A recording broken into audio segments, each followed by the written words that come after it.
Ladies and gentlemen, thank you so much for watching again.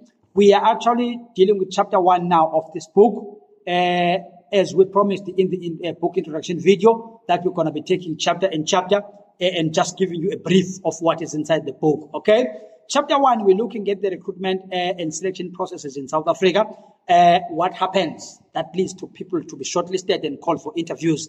That stage. And that stage, you are not there. It's only your application documents, So we are doing that by looking at the elements, of the recruitment and selection processes in South Africa in different sectors. We're looking at government. We're looking at NGO. We're looking at private sector as well. So this is how we do. These are some of the things that we're looking at. Number one, we're looking at the external advertisement as to what does that mean? What does that mean, the external advertisement? We understand that when it says external, it invites every applicant outside of the organization. But now, if you are from a particular sector wanting to move to the other particular sector which is advertised, how can you capitalize on that? So we're dealing with specific sectors to say, if you want to move from private to government, these are the key points. If you want to move from government to private or NGO, these are the key points. As well as if you want to move from NGO to other sectors, these are the key points.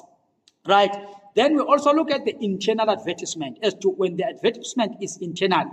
It means only the applicants who are already inside the organization can apply. But you'll understand what in the organization there are different departments, right? So how do you capitalize if you want to move from one department to another?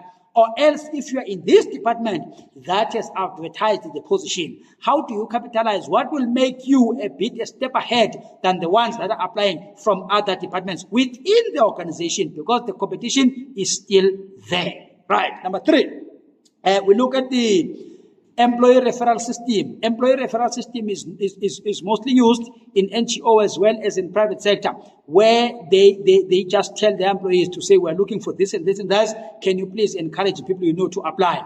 And that post usually doesn't get advertised. So people will tell their people, and their people will bring the documents, and the HR will actually shortlist from those without being advertising the post. And when you are sitting at home waiting the post to be advertised. We're dealing with that. As well as recruitment agencies. Guys, we're looking at what are recruitment agencies. What makes a recruitment agency to be reputable, and the good one. Because people are getting scammed outside. People use everything to scam people. So we're dealing with those details as to when you look for a recruitment agency, these are the key points that you need to look at. Okay? Then we're also looking at what is called direct job referral system. Direct job application system. Direct job application. This one, there are no vacancies at all. You just take your CV to the HR of that particular organization without them having advertised, saying, these are my documents, my qualifications, I would love to work here. If there's anything comes up, kindly contact me. You know what? When these positions come, the HR do take from that pool and call people for interviews, because advertising is costing money. So when there are CVs here that were brought without us having advertised, losing money, so we take from them. If they qualify, we shortlist and interview, and boom, they get the post. And when you are staying at home waiting for advertisement to be advertised, jobs to be advertised. So we're dealing in details.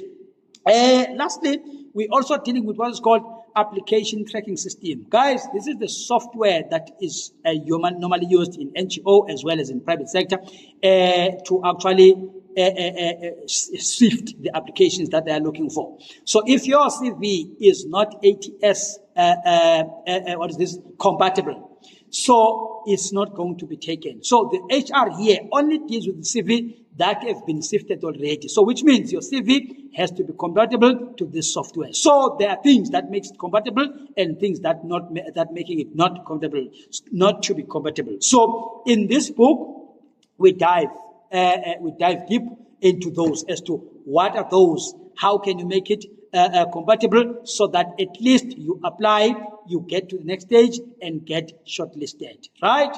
Thank you guys. Thank you and thank you and thank you. Get your book, WhatsApp, the numbers on the screen. Then we will take it from there and see how to manage that process for you to get your book. Thank you, and thank you so much.